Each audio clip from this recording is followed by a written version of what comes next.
Hey guys, it's Nad, and today I'm going to be doing something a little bit different. I'm going to be talking about my experience when I moved to Canada back in 2021 for a ski season. I'm making this video mainly because when I moved there wasn't anyone on YouTube talking about their experience or like talking about common mistakes or frequently asked questions, which obviously like I feel like now that I kind of got a feel for how it is to do a season in Canada and like what I might do differently next time. There was always loads online about like how glamorous it looks and how to ski or how to snowboard or how you can save so much money becoming an instructor and like you can live for free on a hill, but no one really talks about the logistics behind it and how they actually did it. So yeah, in this video I kind of want to talk about like what my approach was. I want to talk about money, costs,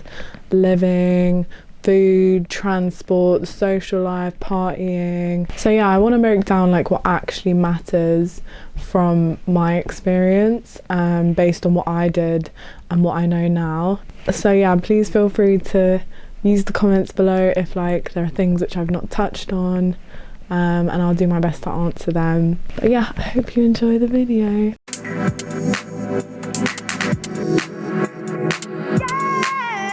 So the first step is the visa. So I think the main reason most people want to do a ski season is because you can like live and work at the resort, and then obviously you get the free staff pass, so you can ski and board and ride for free, but obviously like you have to work, you have the hours, but the whole point of working on a ski resort is so you get that staff pass, because the season pass is worth thousands of dollars usually. So just to talk about like my experience, so what actually led me to want to go to Canada in the first place.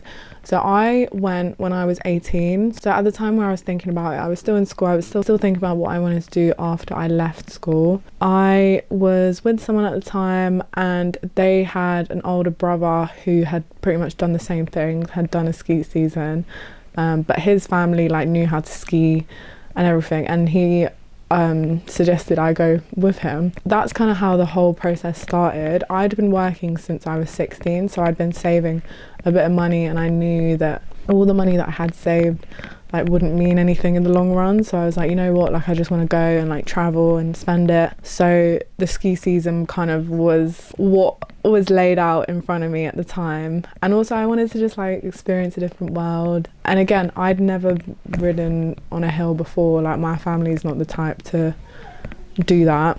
Everything was kind of disrupted by COVID at the time. I kind of just didn't want to be in the UK anymore. Like I just wanted to get out. So yeah, again, this is my account. It's going to be different to what it is now. It's going to be different to anyone's experience, even if they went at the same time as me. So just to put into perspective, like I ended up flying out in December 2021 for the season, and I flew into Calgary airport because I was working at Panorama mountain resort, which is like in British Columbia near Alberta. So I was thinking about doing it in like September to December 2020. That's when I started kind of doing a bit of research, finding out about like what the visas are available. And at the time like I was a little bit overwhelmed because I didn't really know what a visa was. I kind of only really grasped the content of like living and working somewhere else, and the fact that you have to get like an actual piece of paper to verify it. But anyway, so I ended up going down the route of doing a working holiday visa. So the Canadian Citizenship Authority, or like Immigration Authority, it's called the IRCC, and they basically grant, or they allow certain people from different countries. It's not that many countries are actually allowed to do the IEC, working holiday visa. So IEC is like International Experience Canada, that's what it stands for. So yeah, I was a little overwhelmed with the whole visa process at the time, and the only person I obviously knew who'd done it before had gone down the agency route. So they had paid a agency to basically hold their hand in the whole visa process. So I ended up doing the same thing. So I paid £390 to an agency, and all it kind of was, like, I thought that they would help, like they would do like all the applications for you, but all it was is like they just sent us a bunch of like guidance packs, so like stuff that you could pretty much find out on the internet, just all in one place. And then they were available to like answer emails and queries. But yeah, looking back now, I would not have done that, obviously knowing what I know now. But at the time, like, because everything was so disrupted with COVID and the requirements were a lot higher, that's the reason why I went down the agency route. But again, if you're watching this video, like, you don't need to pay £1 to anyone other than the IRCC. So like the actual Canadian government, they're the ones who have all of the information. Everything is available on their website. Like, you don't need to spend a penny. And this is also what I'm trying to do in this video, like explain how easy the process is. Like, if you are an eligible candidate, like you're from the list of countries which is eligible, then it's not that hard, and it's just paperwork and patience and organisation. So yeah, first thing I would say is go onto the IRCC website. So I've linked it in the description, and just see if you're eligible. Like, before even buying ski equipment, doing anything, just see if you're eligible, see what type of visas they have, which might be more suited to you. But for me, it was the 2-year working holiday visa.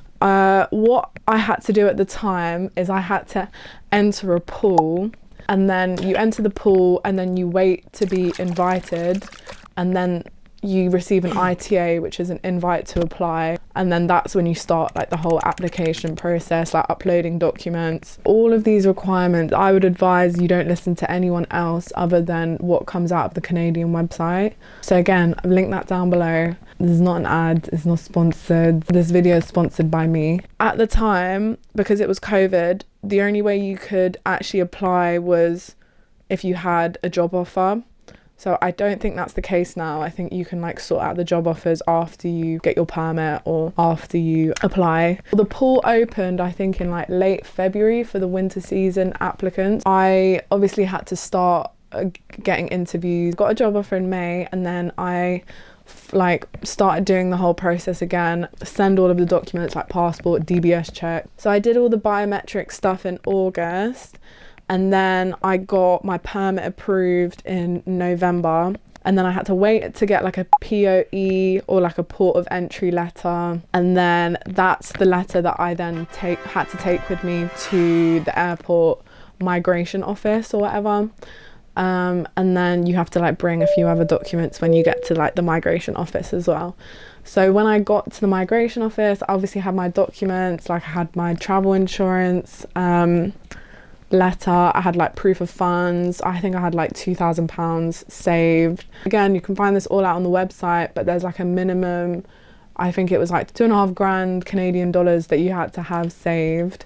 So yeah, hopefully I haven't rambled on, but like, it is a lot easier than it sounds. Like, it's just waiting and paperwork. And honestly, like, if I did this at 18 years old during COVID, then you can do it too. Like, if you're thinking and you can afford to have like go on do a working holiday visa, the visa is the least of your worries. Like, it is just paperwork, and you're not going to regret it, and it's going to be so good. All right, it's 100% worth it. But other bit of advice I would give is, like, if you're thinking about doing a Canadian visa, or if you're thinking about doing any sort of visa anyway, I would say just start the criminal record checks process straight away, because I obviously had to pay a bit of a premium so that it would come back sooner. So yeah, I think I ended up paying like £95. In the UK you have to do like an ACRO criminal record check. I don't know what it is for other countries, but again, all that stuff you can find out online. So I think I paid £95 to get it, obviously like on the premium express quicker service, but usually I think it's about £55. So if I did the whole process again, like I would just, if I was thinking about moving abroad, I would just get a criminal record like check straight away, And obviously if I didn't need it, then I could always use it for employment anyway. Like, it's never a waste getting a criminal record check. And now I'm going to talk about like money and costs. Don't listen to anything you say online. Ski resorts are not cheap places to live. I only was there for 5 months. There are things I could have obviously done differently to stay there longer, but I'd left because I literally ran out of money. Otherwise I would have stayed for as long as I could have. So yeah, before I even got my first paycheck, I had already covered the costs of flights, insurance, airport transport, biometrics, the visa fees, and then the winter gear which I had bought before. To get my first paycheck, you have to wait for your SIN number. So my SIN number, so I flew out in like mid-December. I didn't get my SIN number till I think it was like the beginning of January, so I couldn't even open up a bank account without the SIN number until I think it was beginning of January when I made the appointment with the bank. Also, I'm from London, where everything is obviously like so accessible.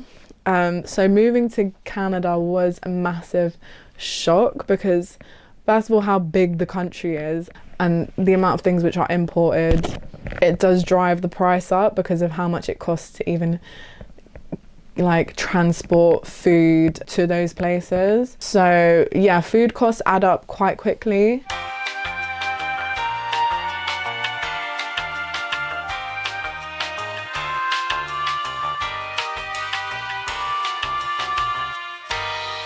And like I could have stayed out there way longer if I had got my kind of job situation in check a little bit more, which leads on to the next area, which is like jobs and housing. So at the time where I was doing my visa application, obviously like because it was COVID, I had to get a job offer like ASAP. So the first job I got was like a guest attendant in like a lodge.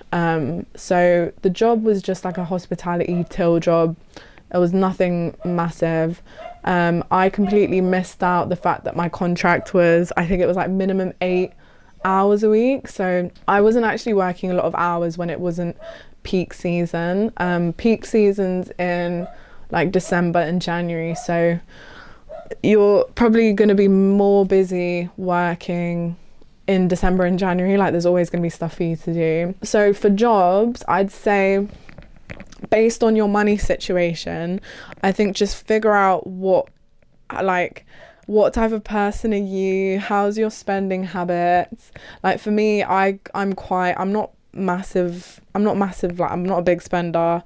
I did just pay for the bare minimum. So overall in the 4 months that I was working, I earned, and I'll put up the figures on the screen. So jobs, from what I understand, there's obviously like only a few jobs which you can get at a ski resort. All of those things are obviously dependent on which ski resort you go to. If I'm being completely honest, like I don't think any resorts are more special than others. So what I'm trying to say here is I have skied in 3 different places in Canada. So I went to Banff, Sunshine Village, I went to Lake Louise a couple of days, and then obviously I spent the whole season in Panorama Mountain Resort.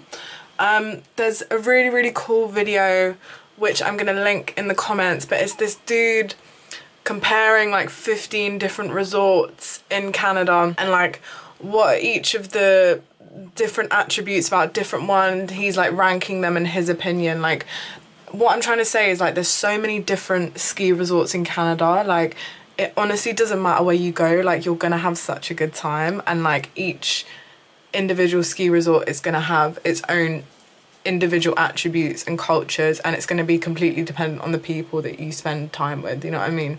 Like all of the things that you can't control are what's going to influence your ski season. So don't spend loads of time like nitpicking a specific resort unless obviously like you really want to go to it. I went to Panorama, which was like a super small mountain compared to like the likes of like Whistler and Banff. So yeah, I would have gone to Whistler, but I didn't get a job offer in time, or I would have gone to like Sunshine or a different village, but again, it was just what I had at the time, and I don't have any regrets. Like, again, the different resorts have their different vibes. I preferred how like small it was, because Canada's already quite big anyway. Again, like, it could have been way bigger. It could have been a lot more like travel and distance to get by.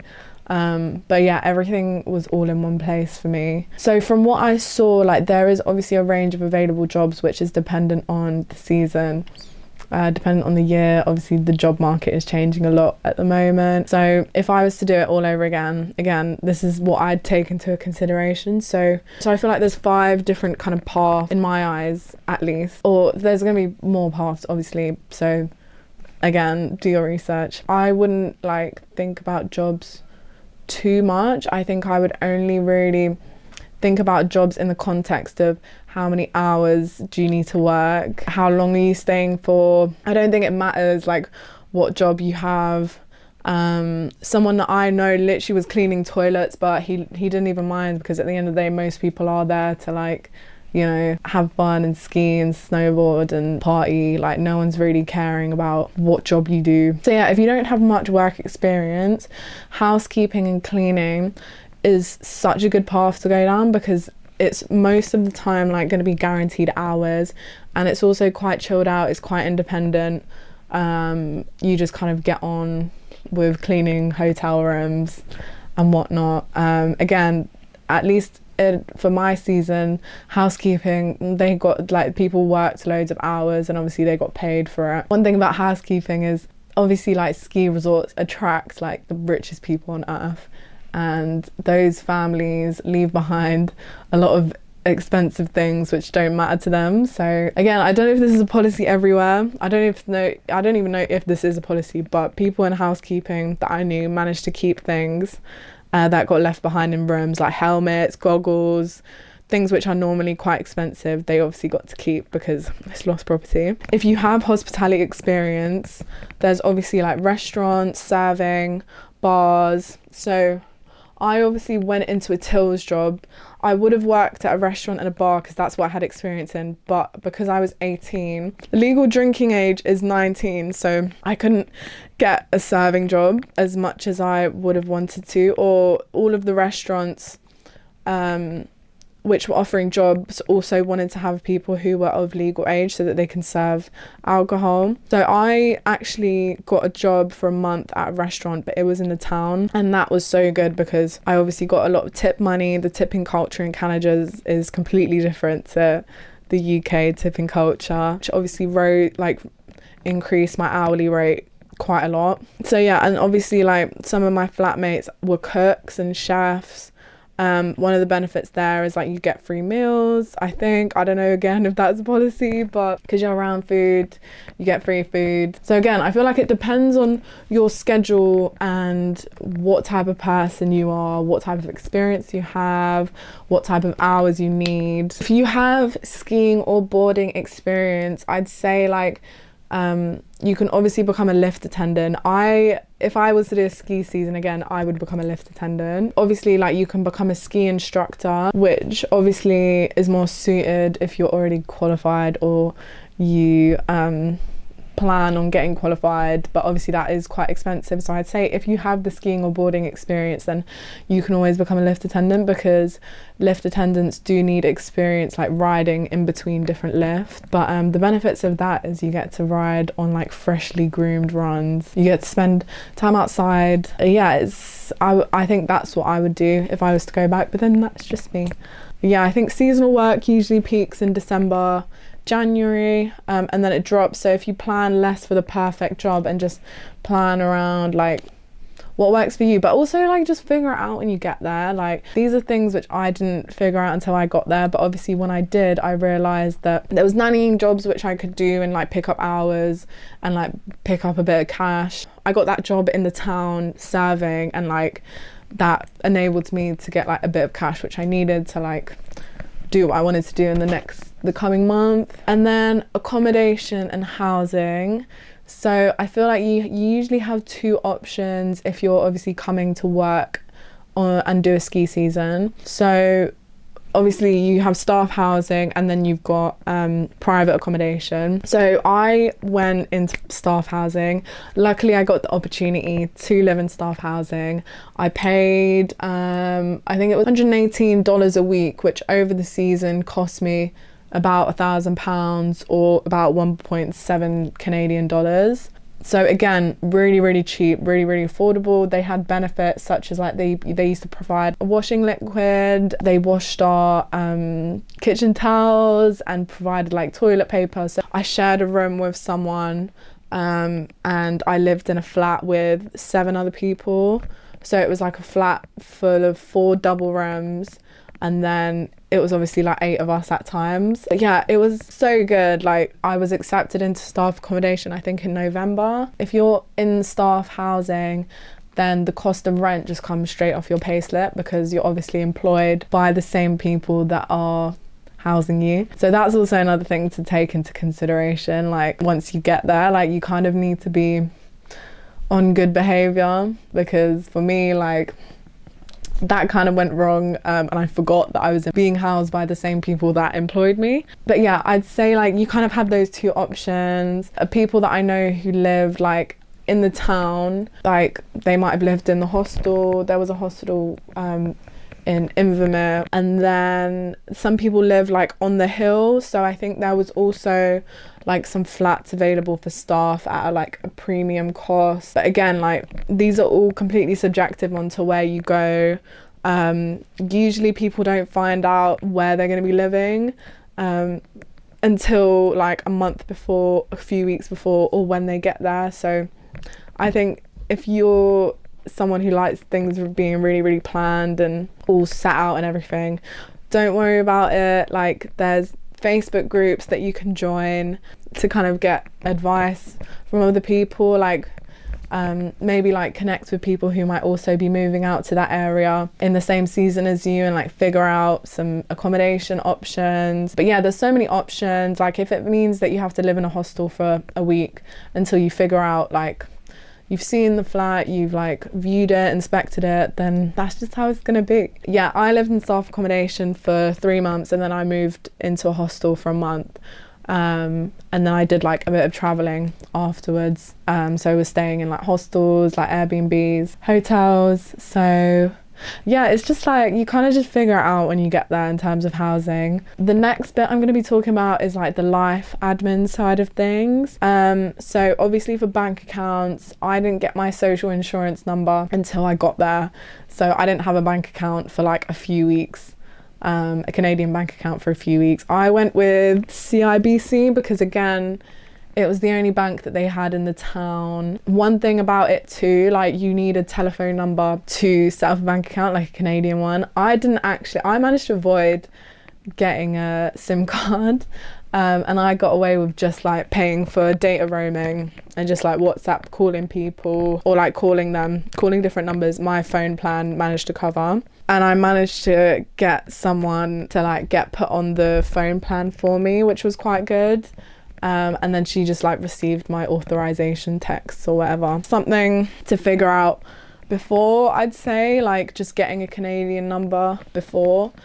Because again, when I went to the only phone store that there was in the town, it was really expensive to get a Canadian like pay-as-you-go SIM. I think it was like $80 and then it was like $30 a month. So I was like, you know what, it's not worth it. I can just get one of my friends who has a Canadian number. Obviously that means I probably can't get back into the banking app now, but I literally have no money on it, so you know, it is what it is. And then in terms of transport, again, so you need to take into account the fact that you're probably going to have to get transport from the airport to the resort. So I had to travel 4 hours to get from the airport to the resort. So I managed to sort out like a staff shuttle to get there, which cost me £114 or $180. So yeah, again, super dependent on the area that you're in. Usually something that you'll plan like maybe with your resort, the place that you're working, see if they've got like any staff shuttles.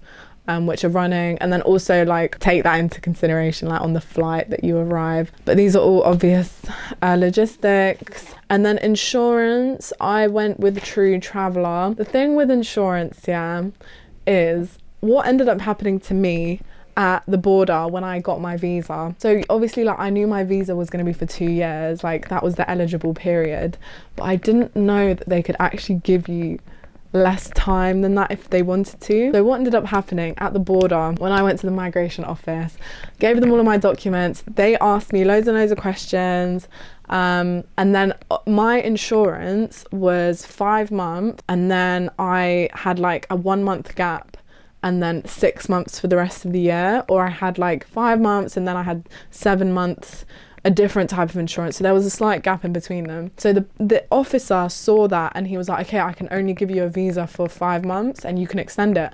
And I was like, oh, okay, fine, like that's cool. Tried to extend it. It didn't happen. I no longer have that visa. It only lasted 5 months. Unfortunately, I did like the whole trying to extend it was a complete waste of time. Like it wasn't happening. So what a lot of people ended up doing who I knew is they got 2 years worth of insurance and then they just refunded the period that they didn't need it for, so that at least when they went to the border they were fully. This is something, again, wasn't obvious to me. No one told me this. But it's something that I wish I knew. Yeah, obviously like if you're getting insurance, just get insured for the full visa period, even if you're not planning for staying the whole time. You need to make sure you get covered for winter sports, because again, skiing, snowboarding, riding is a high risk sport, so you need to make sure that you're covered. Don't be that guy who gets the wrong insurance, because I met a couple of those people who got concussed and had to pay money with a credit card so that they could get properly treated. Like, oh, just don't be that guy. Like, get insured before. So yeah, that's what I'd say about insurance. Again, this is all like boring admin stuff, but all things that I wish I knew before, but things that because I sorted out, it meant that I could just fully like have peace of mind, relax, enjoy myself fully. And they all seem like really long things to do, but I promise you peace of mind is so worth it. And then I'm going to talk about common mistakes which I saw a lot of people made with ski gear. One thing with the ski jacket, you want to make sure that it has a snow belt.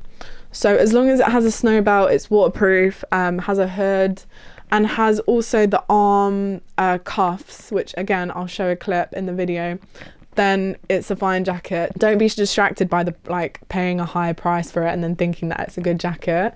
Like I know too many people that like got snow stuck in their jacket while they were riding, and that literally affects your ability to ride very well. So just get a jacket with those 3 things. It doesn't matter what brand, no one gives a shit. So I paid like 258 pounds on my jacket. Again, I didn't know any differently. You can pick up some really good jackets for 100 quid. But again, jacket, something I would get before. So obviously like ski equipment at a ski resort is going to be extortionately priced, because people who then go skiing who forget those things, then the only option is to go to the shop. Don't be that guy that buys white ski jackets and trousers. They might look cool, but in situations where it's really snowy and the conditions are not good, you don't want to be that guy that people can't identify in the snow because you're wearing white ski gear. I also bought salopettes, or ski trousers. Make sure that they've got the again, I'm going to show it on screen. Make sure they've got like the snow belt so that you can put it over your boots and not get snow in your trousers. Again, that's one thing.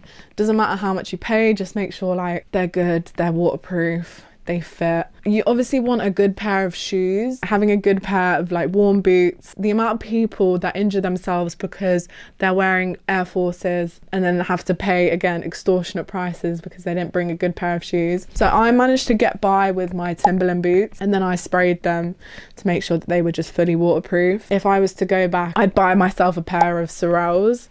Like, I think those are the best, warmest shoes, and that's what a lot of the lift attendants used to tell me. If they were wearing Sorels in minus 40 degrees in the snow all day, then I think Sorels are the good shoe. Moon boots, I only saw like one person wearing them. I'm not sure how integral they actually are. And then in terms of like my snowboard, my boots and my binders, I bought those when I was there. So I got lucky to buy like a secondhand board from another like colleague, and they sold it to me for like $100. Still have that board. It's such a nice board. Again, when you get a board, you want to be in a shop with someone who knows their stuff, because the last thing you want to do is get a board or skis which are too long and you can't properly ride in. So what I actually got to do, which was really nice, she let me test out the board, and then I obviously bought it after I was like, I really like it. I bought some DC boots when I was there. So yeah, I literally still have those boots to this day. If you've never skied or snowboarded before, like I haven't, with boots,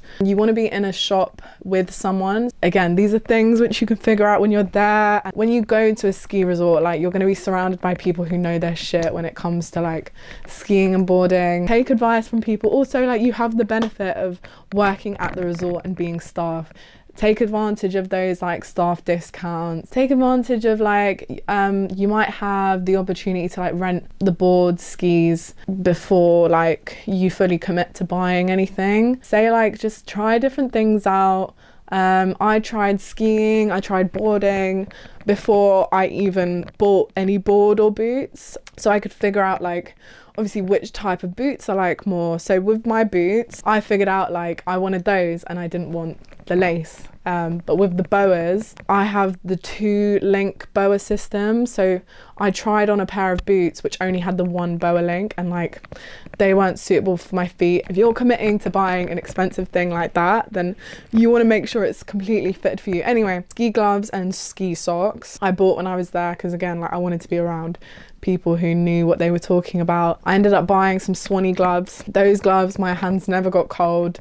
I didn't have to wear double gloves. They're leather, they're amazing. They were $120, but again, $120 well spent, and I'm so glad about those. I got a board bag as well when I was there, so that I could bring my snowboard back. If you're planning on buying skis or a board and not like selling it at the end of the season, then I would say buy a good snowboard ski bag before you go, because the ones that, again, you can buy them for so much cheaper if you ordered them to your house rather than ordering them to a random town in the middle of nowhere in Canada or buying it at the resort. Because the one that I have, it doesn't have wheels, but all of the ones that had wheels were so expensive, so I think I ended up buying one that just has a handle, but they're obviously not very convenient to get around. And like if you're just a girl like me, those things aren't the easiest to carry around. I think I would have definitely got a snowboard bag, checked that in, and then just had like another suitcase with me, and then that be my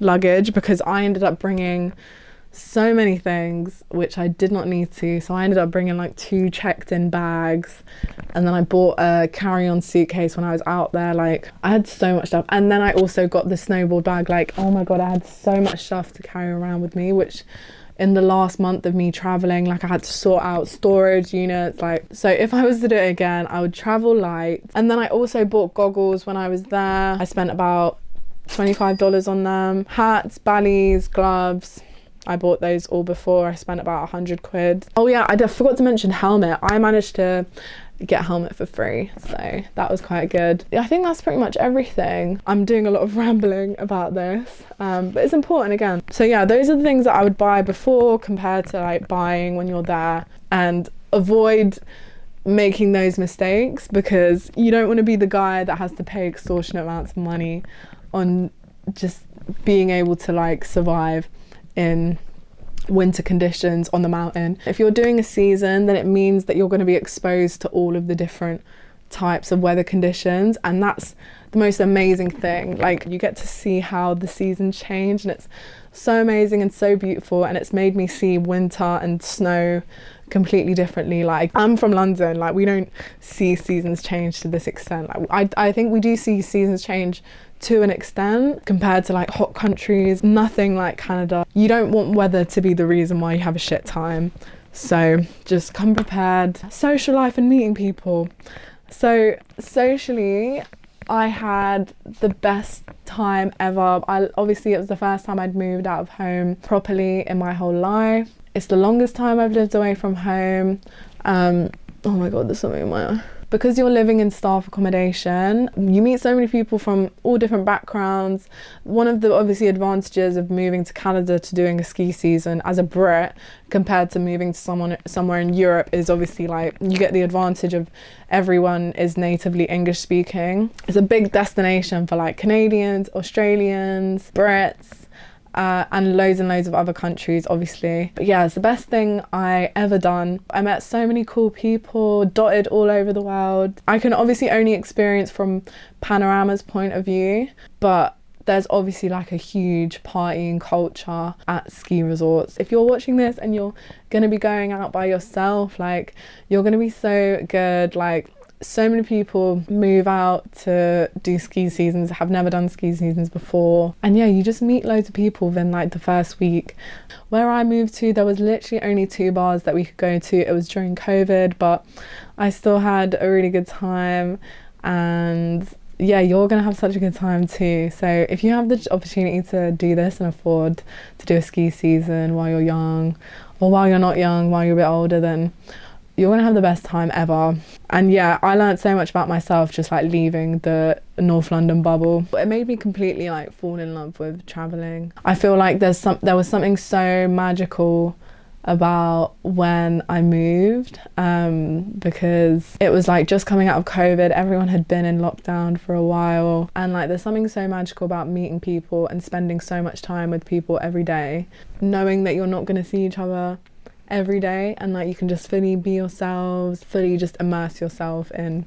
The only thing you're worried about is like when you're working, when you're going to be riding, what you're eating and what you're drinking and what you're wearing. Those were my 5 biggest worries of life. And then advice section, so just some like closing points. If you're planning on moving out there with a partner, or if you're planning on moving out there with friends, I think just make sure they're the right people. I'm obviously like, I don't know your situation, but I think I would probably more lean towards like if you've not known that person for longer than like 2 or 3 years and you're completely comfortable in a relationship with them, like you've got an ounce of doubt that you don't want to travel with this person or you don't want to spend time with them, do not move country with them. Yeah, you don't want to make the same mistake that I did, but this video is not about that. So, and obviously like some friendships last, some friendships don't, that's part of life. So, and then I'd also say like join Facebook groups which for the areas that you're living to, if you want to at least have some contacts before you even arrive. If you're moving to do a ski season, it usually means you're going to be living in a small town. Obviously, like there are bigger resorts, bigger towns. I live in London where I can just walk down the street and go to a Tesco or go to a supermarket and things are literally right available. But like moving to a ski resort, a ski town, doing a season is like you're kind of stripped back to your own resources. For me, like preparation meant like buying contact lenses for 6 months ahead of time, paying for like tonsillitis medication because I used to get tonsillitis quite a lot and quite bad, and I didn't want to be in a situation in a foreign country where I didn't have access to those medications, or like I wouldn't have wanted to go out and get when I was extremely ill, if you know what I mean. Once you've got all like your visa money things sorted out and you're gonna be flying out soon, just things which you need to get, you kind of want to get those ahead of time. Also, I have a dodgy knee. I had like a knee support which I brought with me, which kind of prevented injury. If you haven't skied or boarded before, get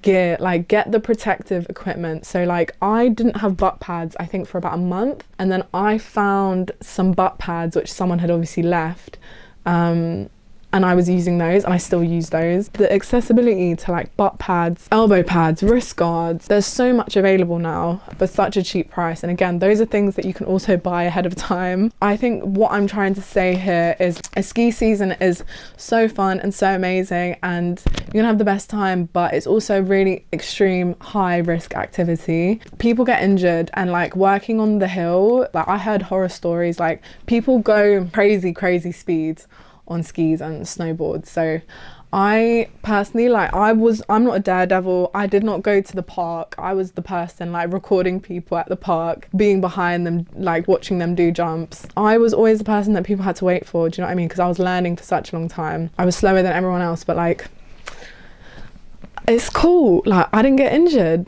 and I still had the best time, you know what I mean? Like, I've obviously never skied or boarded before, but the first time I ever went up the mountain, as I rented skis for that day, and then someone that I had met, like, the day before, so he took me straight up the lift. I fell the whole way down. Like, I think it was like a mile run. I didn't learn the basics. I didn't learn the minimums of turning and pizza. Like, I just went straight down. I fell the whole way down. To this day, I still don't know how I didn't break all of my bones, or didn't get concussed. Yeah, don't be that guy. Do what you're comfortable with. Don't go up the lift if you're not comfortable yet. You're gonna be fine. I don't want to like say negative things, because you're gonna have such a good time, but like, injuries are the thing which can potentially ruin your season. It's a dangerous sport, so look after yourself. Like, get the protective gear. No one cares.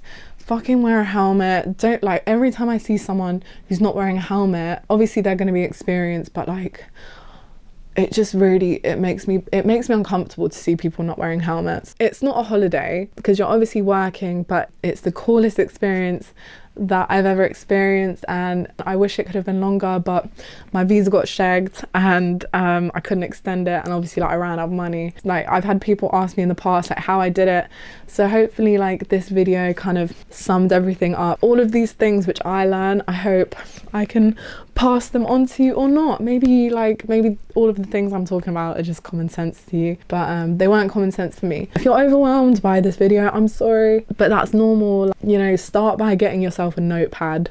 You know what I mean? Like, that's one thing that really helped me, writing down like step by step. So yeah, I hope you enjoyed this video. I'm just so excited to talk about it because it's like the best thing that I ever did. It's the hardest thing I've ever experienced in so many ways as well, and if you have the opportunity to do it, then please do it. Yeah, take this as my experience. Some things that I would have done differently or wouldn't have done. Feel free to comment down below any other questions you have. I'm here. Give me a shout. Send me a message on Instagram or LinkedIn or Twitter. I don't really use Twitter, but I think it's called X now. But, and yeah, all right, I'll see you guys next week. Bye.